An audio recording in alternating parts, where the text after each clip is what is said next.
A very good evening to you all and welcome to A Date with a Dinner Set, programme 221 here on October the 13th. You are most welcome wherever you are, whether you're with us live, whether you're with us in the chat room, whether you're with us live and lurking away in the background, or whether you're watching on some sort of form of catch-up. You are most welcome to our merry little mad happening. Good evening. Hello Ollie, hello Mum and Dad, and hello Karen. Nice to meet you. Fantastic. Yes, Postman Pat. Well, you see, you egged me on.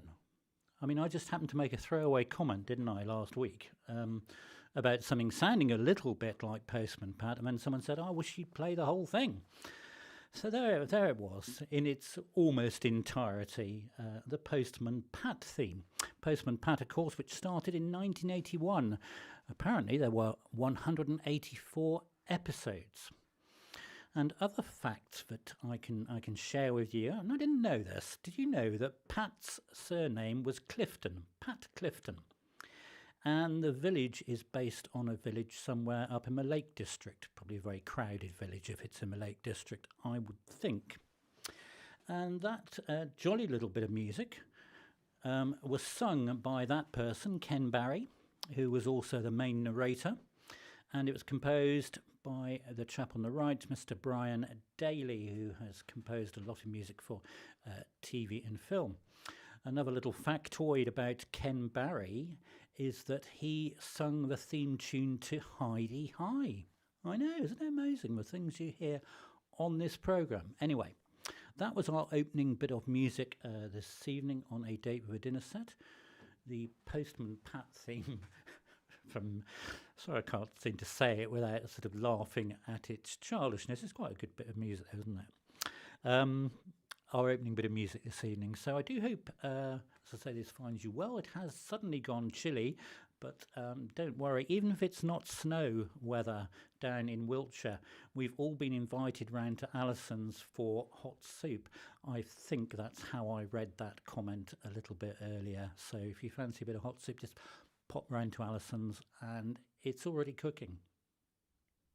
So I do hope you enjoy what we have this evening, our usual mix of 6 pieces of music. You are most welcome to comment on the music or the composer or the context or anything else you so wish as we go along. I will have a sip of, I was going to say soup, then it's not soup, it's coffee, and then we'll go on with a jolly old show.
He has his moments, Alison. Yes, indeed, that is what it was, or who it was by. It was indeed, well done, very quick off the mark there, brother. I'm very impressed. Michel Legrand. And originally, from the film, the 1964 film Les Parapluies de Cherbourg, The Umbrellas of Cherbourg, and originally that piece of music was the Recit de Cassard, and there is Monsieur Cassard, the sort of saviour, if you like, of a sad little story in the film. Thank you, indeed.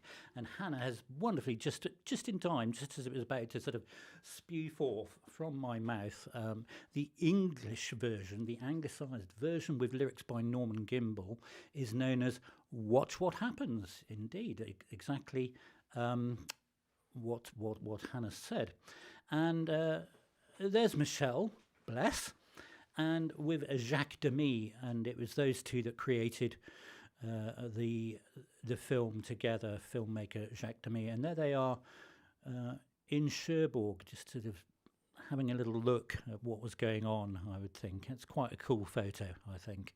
1964 is when that was from, so that was our opening bit of jazzy warmth.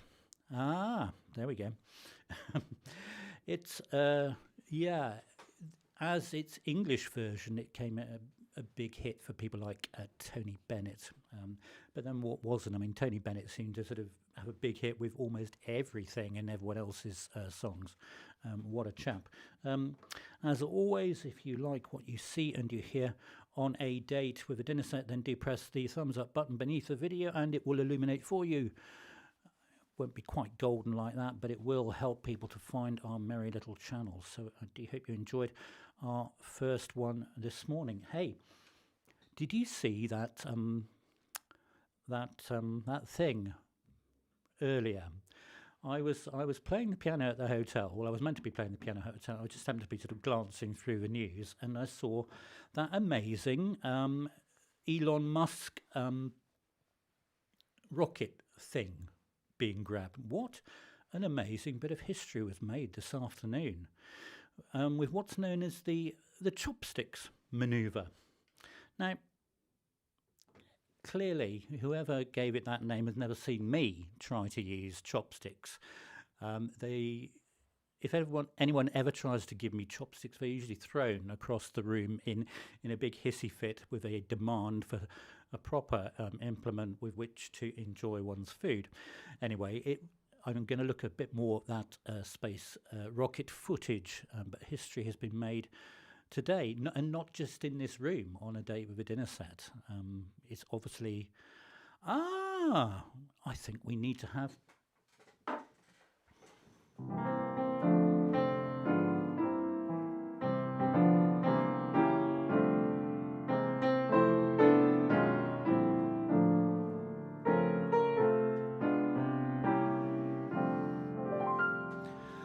Happy birthday, Jerry. Fantastic. Oh, that's nice. There's always something to celebrate in this programme, isn't there? A bit more coffee and then we'll go on with something a little calmer for our next one.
Hello, Claire. It's lovely to see you, and thank you for furnishing us with the correct answer.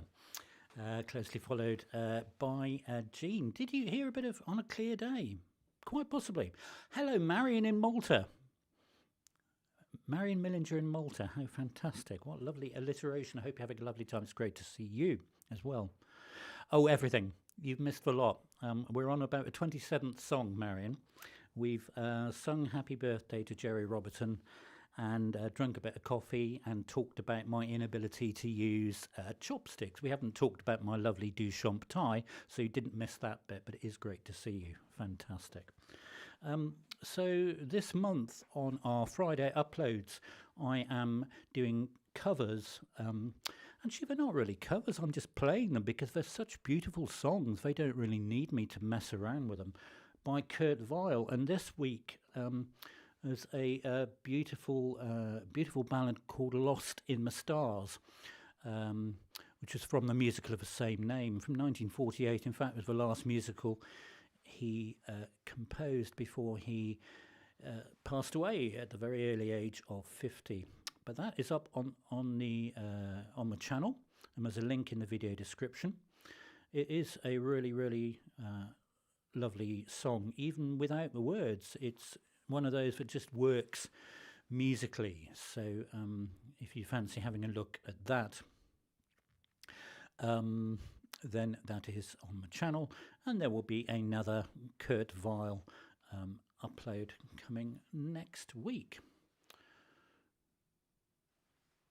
Actually, Alison, I think you're right. It does have a fireworkical, pyrotechnical sort of quality to it. I do have other firework ties, but yeah, I know what you mean. I thought it would brighten up a grey October day. So, have we talked about? No, we haven't. We haven't shown you the pictures. What's the point of preparing the pictures? Yeah, that was indeed My Foolish Heart from the film My Foolish Heart, and it was made famous very quickly when the recording by Billy Eckstine came out. It sold 1 million copies in a very quick period of time. Firework-esque. Thank you, brother. Saved the day. And it was composed by this chap, and you're thinking, haven't I seen that face before? No, it's not Oliver Hardy. No. Victor Young, we had him a few weeks ago, and I think that's possibly what stirred my memory. He composed When I Fall in Love, apart from doing the film scores and arrangements for over 200 films.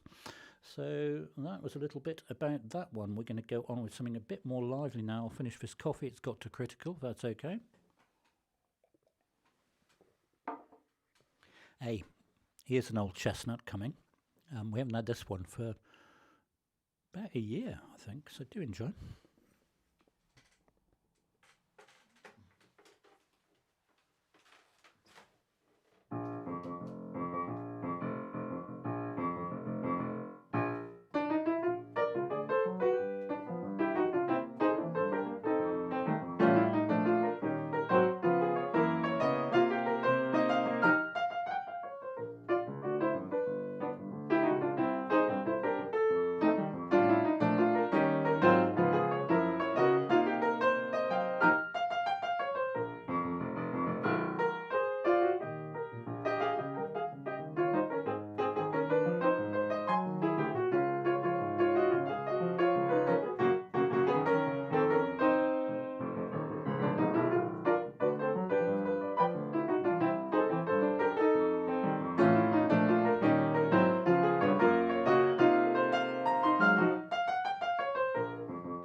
Hello, Martin, and hello, Jeannie. It's good to see you again. Twice in one day, Jeannie. I am spoilt.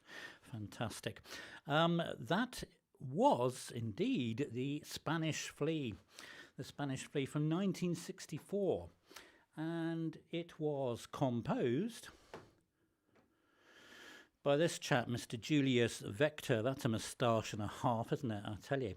And his wife wrote the original, rather cute lyrics. Now, Julius Wechter, there he is on the left playing his marimba. He had a marimba band, but he was the marimba and one of the chief percussionists in Herb Alpert's Tijuana Brass.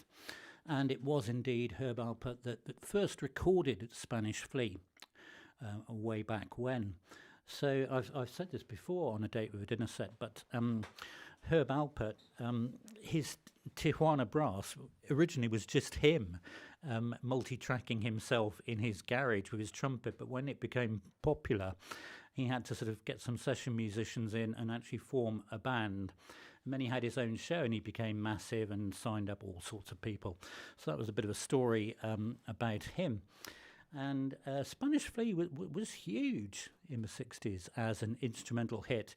Not so much in its form with the words, but Herb Alpert's groovy version there. Hey, did you see those groovy dancers in the background? They must have had a great time recording that TV special.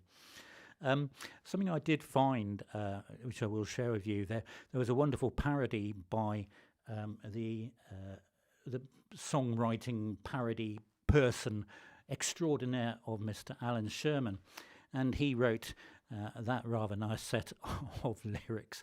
I only found those. I did know about the song, but I only managed to find them the other day, and they do fit rather perfectly to the Spanish Flea tune. I'll just let you read through those.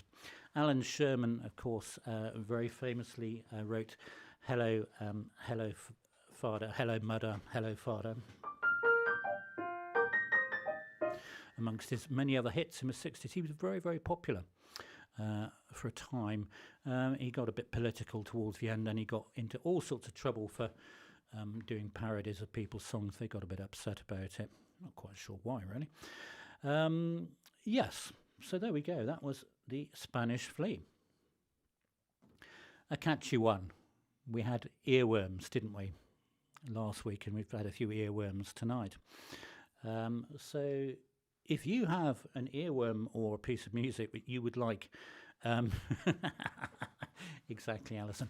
If you'd like a piece of music, especially played on A Date with a Dinner Set on a Sunday evening, you only have to drop me an email to gigi@thepianoman@gmail.com, and you can sponsor a request, almost anything considered. In fact, everything will be considered. I haven't yet to turn anything down. Yet. So if you'd like to do that, then there's one waiting in the queue already that will pop up within the next few weeks. Okay, so again, let's have a bit of a contrast. Let's have something a little bit calmer now for our next piece of music. Do enjoy.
What a lot of smiles on the screen.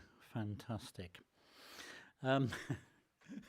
Thank you, Jill. It was an accident.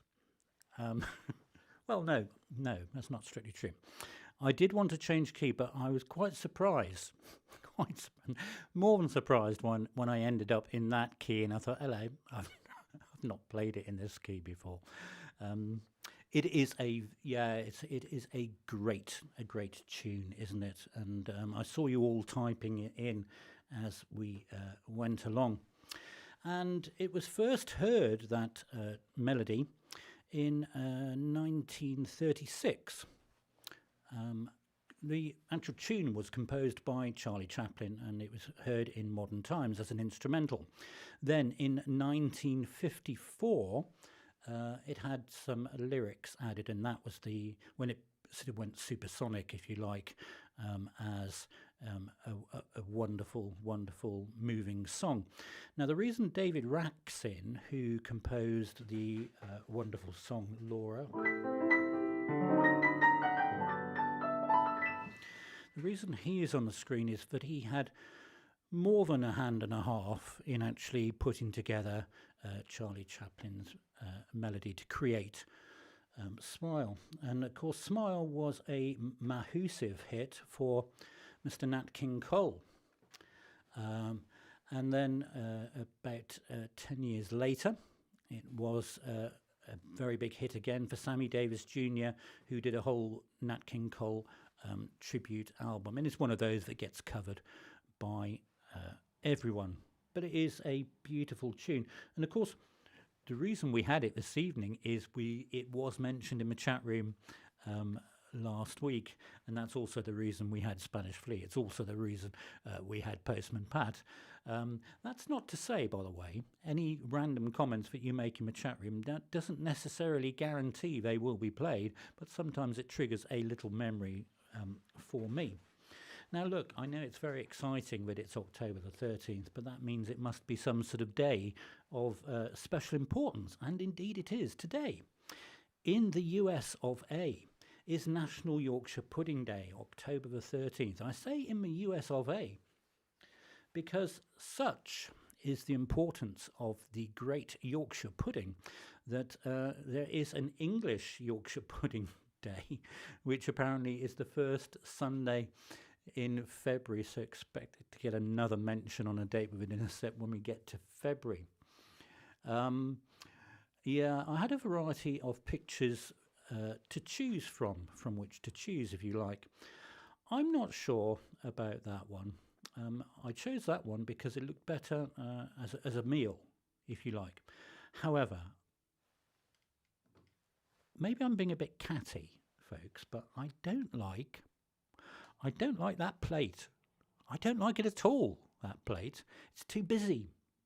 I don't want that busy pattern if I'm eating a meal. Well, not that I'd be eating that meal, to be quite honest. But yeah, so call me catty and fussy, but I just want a plain white plate on which to put the Yorkshire pudding. Yorkshire pudding, the first recipe, by the way, appeared around about 1747. 1747, can't read my own notes here. That's when the first recipe for Yorkshire pudding came about. Now, there's two obvious questions which you might like to sort of type something into the chat room. You might not. Do we like our Yorkshire puddings to be crispy, or do we like them to be soft? And perhaps even more importantly, is it a cardinal sin to serve a Yorkshire pudding with anything but beef? Not that I eat beef, but I'd just like to know your thoughts on that one. Oh, hang on. We'll have to go back now. Excellent. I think that's a jolly good idea. Will we eat that? Yes. Hey, you're right. There is a lack of gravy. There's a shiny moistness to it. You're right. There's no gravy. What's going on there? Dear brother, you might remember our dear father was particularly good at making Yorkshire puddings. Usually, I say usually, because it was a whole chemical and sort of mathematical operation with file, sort of measuring everything and getting terribly excited about making Yorkshire puddings. And on the odd occasion that they went wrong, it was hell's bells and buckets of blood, really, wasn't it? It just wasn't done. And on the even more rare occasion when Mother made them instead of Father, Mother didn't really bother with the weighing and the sort of calculations. She just chucked it all together and they rose up perfectly fine. And I would think that caused, a little rumble of a marital. I don't know. Anyway, I think I've had enough about talking about that. Let's go on with another bit of music. Do enjoy the next piece, which we haven't had for well over a year. Okay, enjoy. Oh, rack of lambs yourself, where's mine? Put it in the post.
Well done, brother. You have named the piece. That is exactly the name of the piece, Kaleidoscope, that well-known piece by Dave Brubeck. In actual fact, it's a raggy waltz by Dave Brubeck. We haven't had that for some time, and it's one of those groovy pieces that is neither a waltz or a rag. It's just lots of fun with accents, all displaced all over the place. Yeah, so that was... Hey, this is interesting. Not only was it from 1961, and I only found this out in a matter of hours ago. I thought, well, when in 1961? Guess what? It was actually recorded on the 13th of October. I know, 13th of October, 1961. And it's from his album Time Further Out for Dave Brubeck Quartet. So I do hope that you enjoyed that one. If you're not subscribed to a channel, then do press that subscribe button and do join our merry group of people who belong to YouTube channel Gigi the Piano Man. We'd love to have you if you've happened upon this programme. Did you see the BBC weather app the other day when it was forecasting sort of wind speeds of about 2,400 miles per hour? And in Nottingham, it was a very, very, very sunny day on Friday. It was 404 degrees, apparently, in Nottingham. There you go. We are going to move on to our final bit of music, and this is one I prepared earlier. And we've not had it before on A Date with a Dinner Set. And, well, there you go, you see. Isn't it bizarre, though? I had no idea. I knew I was going to play that today, but when I looked up, when was it? 13th of October recorded. Absolutely amazing. Yeah, so something quiet and classical to finish with. And I say I prepared it earlier. This is how much... oh, you can't see that. I can't see that. I prepared it 2 years ago. It says... for the 30th of October 2022 for the special. And I had to look it up. We did an autumn special on the 30th of October 2 years ago. And for some reason this one didn't get played. It got displaced by something else. So we're having it tonight, just 2 years late. But I think it's a fairly well-known bit of music. It's a nice quiet one to finish with. And then we'll say goodnight in our usual way. Do enjoy.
Indeed, as Kate has just said. Autumn by Tchaikovsky.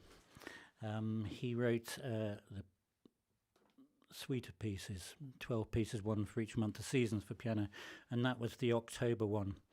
And it is absolutely lovely piece, and I thought it was a nice gentle way to finish with all those pictures from around the UK of the wonderful wonderful lights this week. So that does bring us to the end of another Date with a Dinner Set programme 221 here on October the 13th. I do hope you have enjoyed listening as much as I have enjoyed prepping and playing for you. Don't ever say we don't get variety on a Date with a Dinner Set. It's been quite a mixed bag, hasn't it, this evening? I do hope you will have a good week that is to come, and thank you once again so much for listening to us on a Date with a Dinner Set. Do take good care of yourselves, and I look forward to the great pleasure of playing for you again next week. Thank you for listening. Good night.